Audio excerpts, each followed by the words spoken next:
Mesdames, Messieurs, bonsoir. Merci de me recevoir chez vous. Voici les titres de cette édition. Une délégation de la CEDEAO séjourne actuellement à Conakry. La mission participera à l'observation du scrutin référendaire. Le représentant de l'institution sous-régionale en Guinée a échangé avec le Premier ministre chef du gouvernement.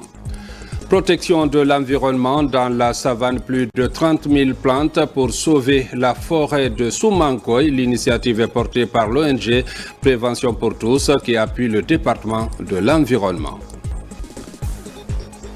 Les sinistrés de l'inondation à Koya et Manéa bénéficient de l'appui du gouvernement. Des vivres et des non-vivres ont été distribués à ces familles touchées par ces catastrophes dans la localité. C'est tout pour les titres. Une fois encore, bonsoir et bienvenue dans ce journal. Le Premier ministre chef du gouvernement Amadou Riba a accordé une audience ce jeudi aux représentants résidents de la CEDEAO en Guinée. Lui, Blaise Akoubrou, accompagné d'une forte délégation. Au cœur des échanges, l'appui de l'organisation sous-régionale au processus de transition en cours, marqué notamment par le déploiement d'une mission d'observation électorale. Suivez le porte-parole de la délégation au micro de Ousmane Bangoura. Depuis octobre 2022, la CEDEAO a conclu un accord sur le retour à l'ordre constitutionnel à travers un chronogramme qui est en plein déroulement.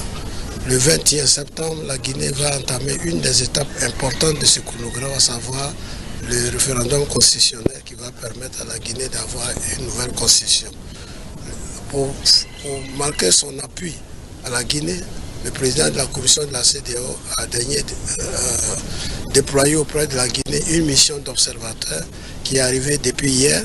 Et nous sommes venus présenter cette équipe à M. le Premier ministre pour dire que la CEDEAO se tient aux côtés de la Guinée dans le cadre de la mise en œuvre de ce chronogramme. La mission est là pour les élections. Bien sûr, nous allons tirer la conclusion de cette élection puisque les autres élections vont suivre après. Et donc, on va tirer les leçons pour améliorer le processus pour les élections futures. Parlant du référendum constitutionnel, il faut dire que le gouvernement vient de mettre en place l'Observatoire national autonome de supervision du référendum constitutionnel. Le décret a été publié. Il est composé de 11 membres issus des organisations de la société civile, le milieu judiciaire, l'administration et autres institutions républicaines. Reportage Amadou Touré. À 3 jours du scrutin référendaire du 21 septembre 2025, le président de la République, le général d'armée Mamadi Doumbouya, met en place l'Observatoire national autonome de supervision du référendum constitutionnel ONASUR. Il est composé de 11 membres issus des organisations de la société civile, le milieu judiciaire, l'administration publique et privée et autres institutions républicaines. La mission de l'institution est de veiller à la bonne tenue du scrutin référendaire. L'ONASUR supervise l'ensemble des opérations référendaires dans les circonscriptions électorales. Il veille à la bonne organisation du scrutin, au respect de la régularité, de la transparence et de la sincérité du scrutin référendaire, en garantissant aux électeurs le libre exercice de leurs droits. Il met en place des structures de supervision du référendum dans les préfectures, les communes de Conakry et les ambassades et consulats de la République de Guinée à l'étranger. À la tête de l'institution, Dr Sékou Gouressi Kondé, premier président, un ancien ministre et spécialiste des questions électorales. J'en mesure le poids moral, patriotique. Mon équipe et moi, nous venons de prêter serment devant la plus haute juridiction de ce pays et nous allons veiller à ce que le processus électoral référendaire se déroule dans les conditions d'équité, de régularité pour assurer la crédibilité de ce référendum.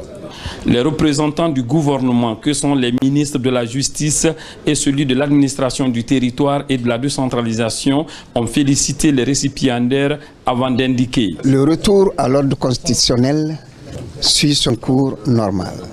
Le président et les membres, les conseillers, ont tous prêté serment. Ils ont prêté serment pour garantir la crédibilité du référendum constitutionnel. Cette prestation de serment constitue, si vous voulez, la touche de la légalité en application de l'acte de nomination émanant du pouvoir central. Les membres de l'Observatoire national autonome de supervision du référendum constitutionnel ONASUR, présents lors de cette prestation de serment, ont juste après la Cour suprême visité le siège de la Direction générale des élections, l'institution en charge de l'organisation des élections en Guinée. Il faut retenir aussi que la formation des commissions de coordination des votes a débuté depuis hier. Ces commissions composées essentiellement des juges, avocats et procureurs vont veiller à la crédibilité du scrutin. Reportage Alpha Yassila.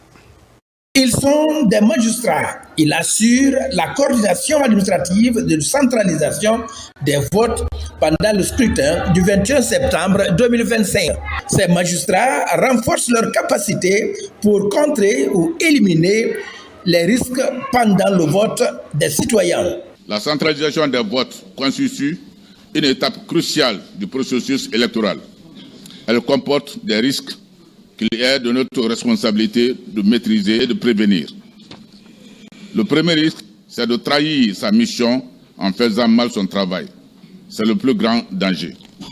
Le second risque, conséquence du premier, c'est de perdre la confiance de l'État et des citoyens, à qui nous devons des comptes.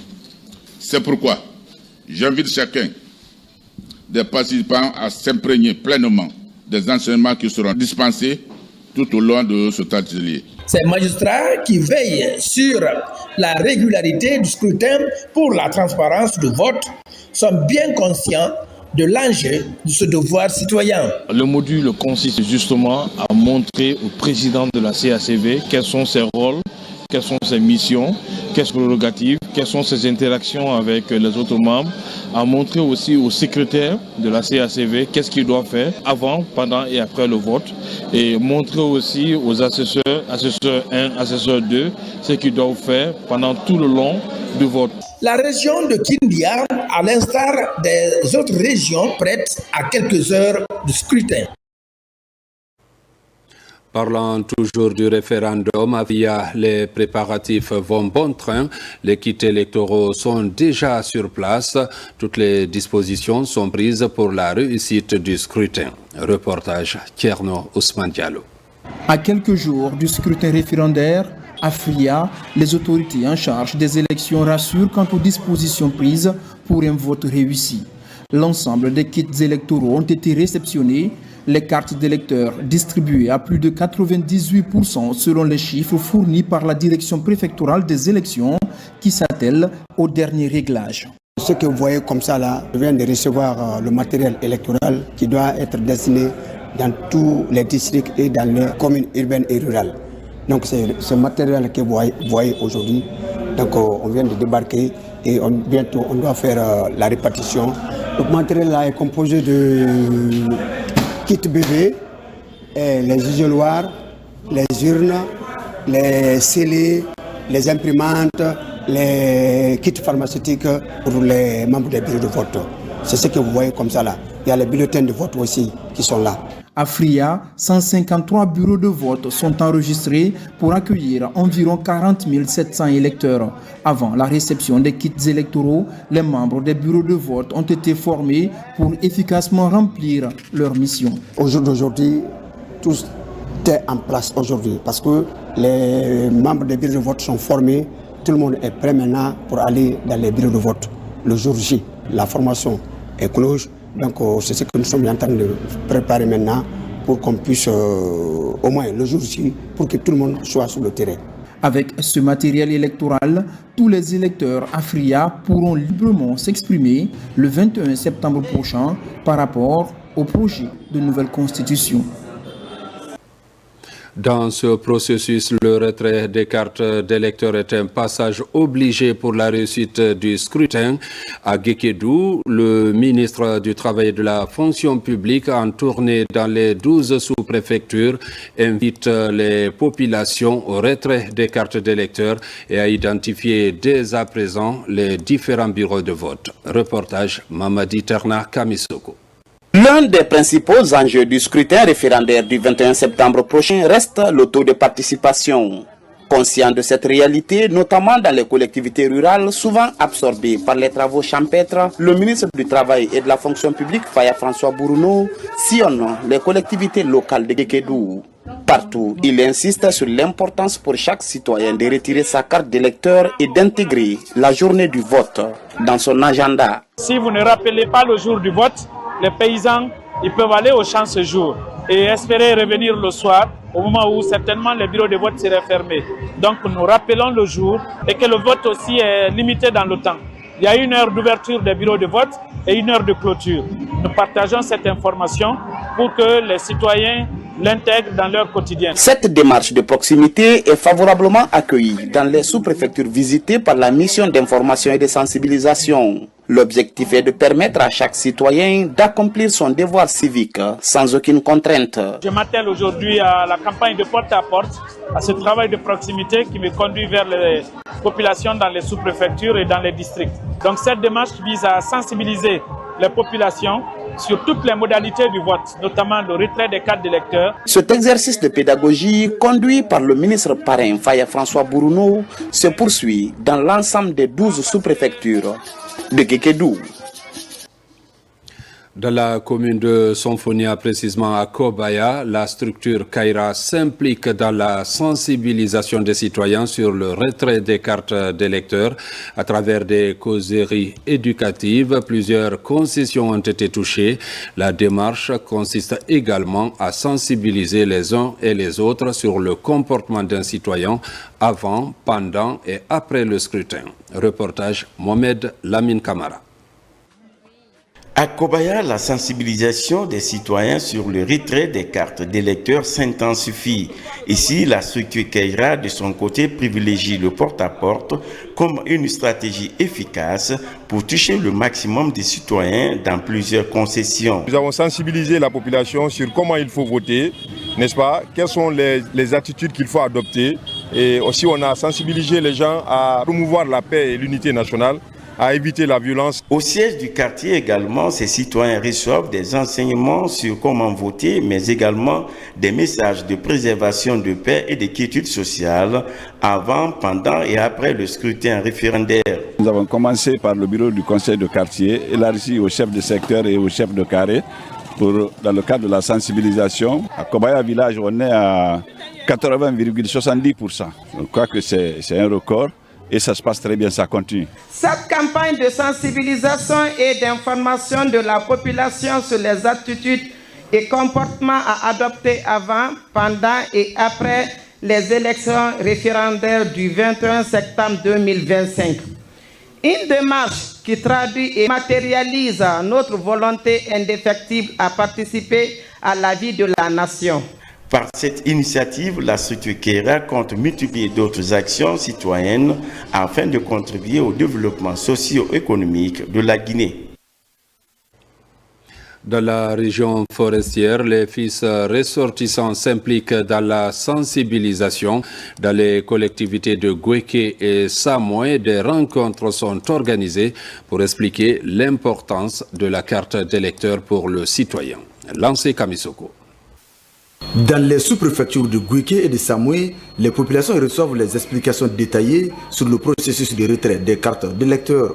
La caravane est conduite par un fils du terroir désireux d'apporter son aide pour la réussite de cette étape cruciale du référendum constitutionnel prévu pour le 21 septembre prochain. Nous avons passé le message de sensibilisation au retrait des cartes d'électeurs. Nous avons vu un engouement total, un engagement sans faille. Tous ces messages ont été passés en langue locale pour que ça passe au plus près des populations. Par rapport au retrait, le message est compris par la population et que nous allons toujours multiplier, n'est-ce pas, cette information au niveau, n'est-ce pas, des autres villages pour que chacun puisse aller retirer sa carte d'électeur. Cette caravane de sensibilisation touche également les confessions religieuses. Dans les mosquées et paroisses de la préfecture, des moments sont consacrés à la sensibilisation des fidèles pour le retrait massif des cartes d'électeurs. Une pièce indispensable à l'accomplissement de ce devoir citoyen. Dans la commune urbaine de la capitale forestière, des messages de sensibilisation sont aussi véhiculés à la radio rurale, mais aussi dans certains quartiers de la ville. La représentation diplomatique de la Guinée au Libéria multiplie à son tour les initiatives pour encourager le retrait des cartes d'électeurs par nos compatriotes. Depuis le démarrage du processus de distribution des cartes d'électeurs, l'initiative a touché la capitale Monrovia et les autres régions du Libéria. On écoute l'ambassadeur Aboubakar Silla au micro de Mohamed Lamine Camara. Suivez. L'ambassade de Guinée à Monrovia a reçu les kits et les cartes d'électeurs depuis le 10 septembre 2025. Et depuis ces jours, la communauté a été informée et aujourd'hui, l'ambassade ne désemplit pas. Et cela approuve à suffisance que les ressortissants guinéens à Monrovia adhèrent. L'ambassade de Guinée aujourd'hui est fière de sa communauté et aujourd'hui nous sommes à plus de 50% des retraits des cartes électorales. Les gens continuent de venir et tout le monde est fin prêt pour la date du 21 septembre 2025. La distribution des cartes a été faite à l'intérieur du pays et dans tous les quartiers de Monrovia. L'ambassadeur de Guinée en Italie accélère aussi la distribution des cartes d'électeurs des 1276 Guinéens enregistrés dans le fichier électoral biométrique.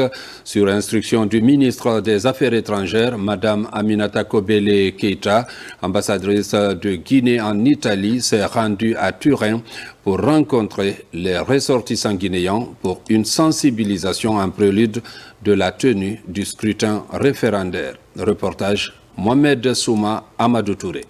Suite à la réception des cartes d'électeurs et conformément aux instructions du Dr Maurice Andan Kouyaté, ministre des Affaires étrangères, de l'intégration africaine et des Guinéens établis à l'étranger, l'ambassadeur Aminata Kobele Keita s'applique dans la campagne de sensibilisation sur le retrait des cartes d'électeurs dans les 8 pays relevant de l'ambassade de Guinée en Italie. Et c'est inviter tous les gens qui ont eu la chance de se recenser et de venir retirer leur carte d'électeur au niveau de l'ambassade ou pratiquement dans les 3 villes où on a fait le recensement, pratiquement à Milan, à Rome et à Naples. Dans sa quête de paix et de cohésion entre les Guinéens établis en Italie, Aminata Kobele Keita s'est rendue à Turin pour parler d'unité et de solidarité en prélude du vote référendaire 21 septembre prochain. Cette présence de l'ambassadeur à Turin est considérée comme une première à marquer les esprits de nombreux ressortissants guinéens établis dans cette partie d'Italie. Nous nous trouvons à un moment historique de notre nation. Le vote référendaire qui aura lieu le 21 septembre 2025 représente bien plus qu'un simple acte civique. Il est l'expression de notre souveraineté en tant que peuple, moment crucial où nous avons le choix de nous prononcer sur le fondement de notre vie en société. Suite aux résultats du dernier recensement biométrique réalisé par le RAVEC, l'Italie compte 1276 électeurs. Ces Guinéens sont déterminés à participer au vote du dimanche suite au retrait de leur carte d'électeur. En plus bref, la haute autorité de la communication AC porte à la connaissance des médias publics et privés que la campagne officielle pour le référendum du 21 septembre 2025, jour d'arrêt de la propagande électorale, et dimanche 21 septembre, jour du vote. Toutefois, la publication des informations relatives à l'organisation pratique du scrutin communiqué par la Direction générale des élections DGE, les ministères et autres institutions impliquées dans le déroulement du vote est autorisé. La Haute Autorité de la Communication HAC félicite l'ensemble des journalistes et techniciens des médias pour l'esprit de neutralité et le professionnalisme avec lesquels ils ont ouvert la campagne référendaire pour le projet de nouvelle constitution. La HAC les exhorte à faire de même dans la couverture du scrutin du 21 septembre 2025. Par ailleurs, la HAC est heureuse d'annoncer l'accréditation des journalistes et techniciens guinéens et des correspondants et envoyés spéciaux de la presse étrangère désignés par leur rédaction.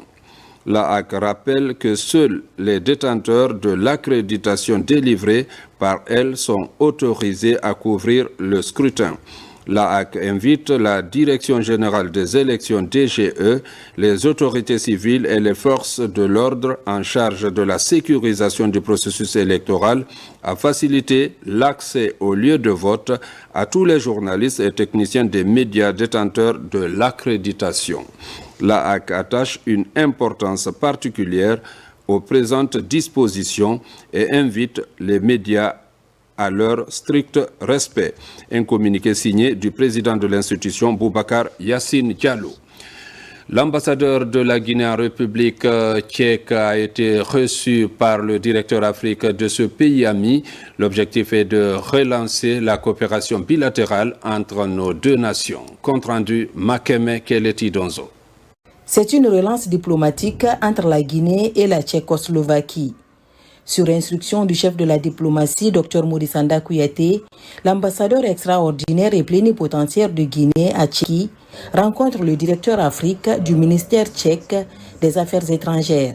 Les deux diplomates ont échangé autour de la réactivation rapide de la coopération bilatérale entre Conakry et Prague. Depuis 1958, nos deux pays ont coopéré dans plusieurs domaines. Et je pense qu'aujourd'hui, on a une occasion de se rappeler tous ces domaines dans lesquels on a coopéré dans le passé et où on peut relancer notre coopération. Et on va travailler ensemble dans les mois à venir pour approfondir nos relations dans les domaines tels que santé et d'autres. Cette nouvelle impulsion diplomatique va toucher plusieurs domaines. Les concertations ont déjà commencé entre l'ambassadeur guinéen et le chef des départements concernés de Tchéquie. Le ministère des Affaires étrangères vient de marquer son accord effectif de redémarrer notre coopération bilatérale dans les domaines de la santé, dans les domaines de la sécurité. Des discussions politiques de haut niveau seront lancées dans les prochains mois à venir devant conclure le retour effectif de l'amitié tchéco-guinéenne. Donner un nouvel essor à la coopération bilatérale entre nos deux États devra contribuer à la stabilité et au développement afin de fructifier cette amitié qui date des premières heures de notre indépendance. Dans l'actualité encore, bilan à mi-parcours de la coopération avec le Japon. Dans le registre de la promotion du riz local, plus de 5 millions de dollars est consacré à l'accompagnement de la filière de la production à la commercialisation. Commentaire Fodé Camara. Le 4e comité de pilotage du projet de la promotion, de la production et de la commercialisation du riz local en Basse-Guinée a gravité autour des enjeux de renforcement de capacité des acteurs de la filière riz. Principal résultat attendu, accroître le volume de production en tenant compte des équations de qualité et de prix du riz sur le marché. Ce projet est arrimé à la stratégie nationale de développement du riz qui a pour objectif la production de 3 millions de tonnes de riz net d'ici 2030. Donc notre projet s'inscrit dans ce cadre. Nous allons contribuer à l'amélioration de la production, également à l'amélioration de la qualité du riz produit, aussi à l'amélioration de la vente du riz sur le marché. À Bofa, il y a 2 groupements qui sont pris en compte et à Boké aussi. Donc ils appuient, ils font le renforcement des capacités, ils apportent les intrants, on utilise, on forme même les femmes, comment faire la transformation. Au cours de ce comité de pilotage, les cadres du ministère de l'Agriculture et les experts japonais ont échangé avec les producteurs et les groupements impliqués dans la transformation du riz. Selon les informations qui vont vous être présentées aujourd'hui, il a réussi à augmenter la production et les ventes de riz, ce dont nous devons nous féliciter collectivement. L'ambassade du Japon est fière de ce résultat et continuera de contribuer au renforcement de la sécurité alimentaire en Guinée. À travers des exposés, les groupements bénéficiaires ont remonté leurs difficultés. Pour corriger ces contraintes, il est prévu l'élaboration d'une feuille de route exhaustive pour les prochaines phases de ce projet, fruit de la coopération entre la Guinée et le Japon. Un projet d'une enveloppe d'environ 5 millions de dollars. Environnement avec ce plan de riposte pour restaurer 30 hectares du côté de la savane. 30 000 plantes d'espèces différentes sont déjà déployées pour réanimer la vie végétale de la forêt de Soumankoy dans la préfecture de Kankan. C'est un geste de l'ONG Prévention pour tous qui appuie le département de l'environnement. Reportage Diamokaba. Soumankoy, un district de la sous-préfecture de Karifamouria dans Kankan. Au cœur de ce petit village, un poumon vert. Aujourd'hui, des mains solidaires viennent préserver son intégrité écologique et sa biodiversité. Au total, plus de 30 000 plants d'espèces différentes pour reboiser 30 hectares. La couche féminine est impliquée pour atteindre les objectifs de l'ONG Prévention pour tous. À travers le gouvernement a décidé que cette année soit une année de reboisement avec un thème qui est quand même accrocheur, qui fait la part belle aux femmes, qui est une femme, un arbre. Et l'ONG Prévention pour tous, Guinée ne pouvait pas rester en marge de ça. En plus de faire un reboisement de 30 hectares dans une parcelle rurale, nous avons décidé d'apporter un appui aux femmes. Nous avons opté pour l'espèce de Mélina, par tous les apports que ça peut apporter à la communauté. Vous savez que le Mélina, c'est un arbre aussi qui s'implante très facilement. Il suffit qu'il y ait un peu de pluie, il s'implante. Et après, l'utilisation de l'arbre peut faire un apport aux communautés qui sont là. Sur le terrain, l'appui du Fonds de l'environnement et du capital naturel pour davantage réverdir la forêt de Soumankoy. Les plans mis en terre vont intensifier la lutte contre la dégradation de ce couvert végétal. Je remercie ONG Prévention pour tous pour pouvoir avoir le soutien de FECAN de venir faire le reboisement à Soumankoy. Cette autre offensive de l'ONG Prévention pour tous engage toute une communauté pour faciliter le suivi de cet espace aménagé pour le bonheur de la localité. Je vous l'annonçais dans les titres, le gouvernement décide d'accompagner les sinistrés du côté de Koya et Manéa pour un retour à une vie normale. L'Agence nationale de gestion des urgences et catastrophes humanitaires Anguish a remis dans ce cadre à chaque sinistré enregistré un important lot de vivres et de non-vivres. D'autres initiatives sont également envisagées pour accompagner les enfants à l'ouverture prochaine des classes. Reportage Amadou Touré, la presse Camara. Après 2 mois passés dans les centres de recasement créés à l'occasion par le gouvernement à travers l'Agence nationale de gestion des urgences et catastrophes humanitaires Angus, ici à la maison des jeunes de Koya et à Manéa, les sinistrés des inondations des mois de juillet et août passés peuvent désormais rejoindre leur domicile. Pour le faire, l'État a mis la main à la poche pour acheter une importante quantité de vivres et de non-vivres qu'il a offert à ces ménages durement affectés.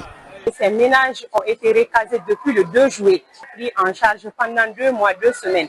Alors nous sommes là ce matin pour organiser leur retour dans leur habitat initial et en les accompagnant, nous allons les offrir des kits. Au cours de cette opération, chaque ménage enregistré a reçu 5 sacs de riz de 50 kg, un bidon d'huile végétale, un carton de lait, un sac de sucre et un matelas de 4 places.